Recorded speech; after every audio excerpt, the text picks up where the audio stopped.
जय शिवराय मित्रांनो, नमस्कार।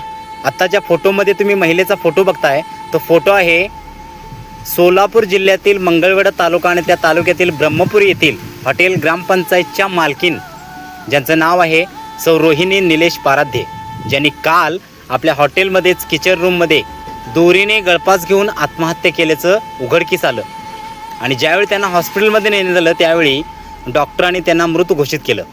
ही बातमी ऐकून खरोखर मन सुन्न झालं, कारण बऱ्याच वेळा रोहिणी मॅडमांचे व्हिडिओ मी बघितलेले आहेत। रोहिणी आणि त्यांचे मिस्टर म्हणजे पाराध्य दाम्पत्य आजपर्यंत आपल्या हॉटेलच्या व्यवसायावरती आणि हॉटेलच्या विविध खाद्यपदार्थांच्यावरती भरपूर त्यांचे व्हिडिओ आहेत।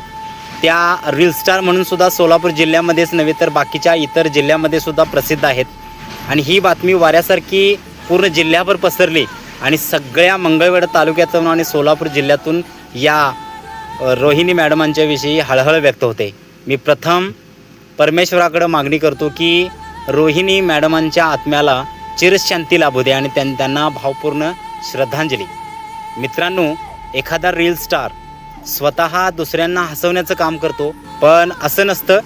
प्रत्येकाच्या आयुष्यामध्ये काही ना काही दुःख आणि खोचक दुःखद यातना लपलेल्या असतात, ज्या त्या आपल्या चेहऱ्यावरती दाखवत नाहीत।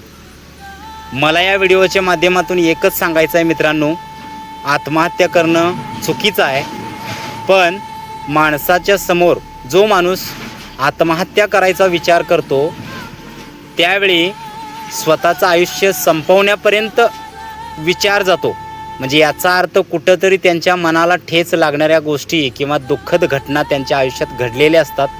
आता रोहिणी मॅडमांच्या आत्महत्यामागचं कारण अजूनही स्पष्ट झालेलं नाही, देव करो।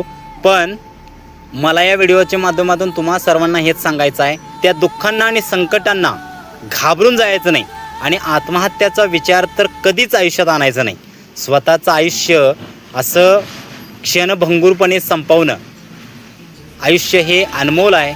माणसाचा जन्म एकदाच मिळतो, तो आपण व्यवस्थित आनंदितपणे व्यतीत करायचा।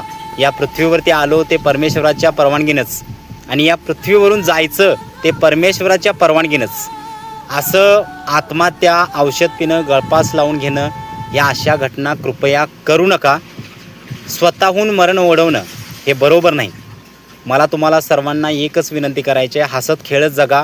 कितीही संकट येऊ देत, दुःख येऊ देत, डगमगून जायचं नाही, जिद्द हारायची नाही। आयुष्य आपलंच आहे, निर्णय आपलाच आहे, आपणच लढायचं आहे। धन्यवाद। जय हिंद, जय महाराष्ट्र।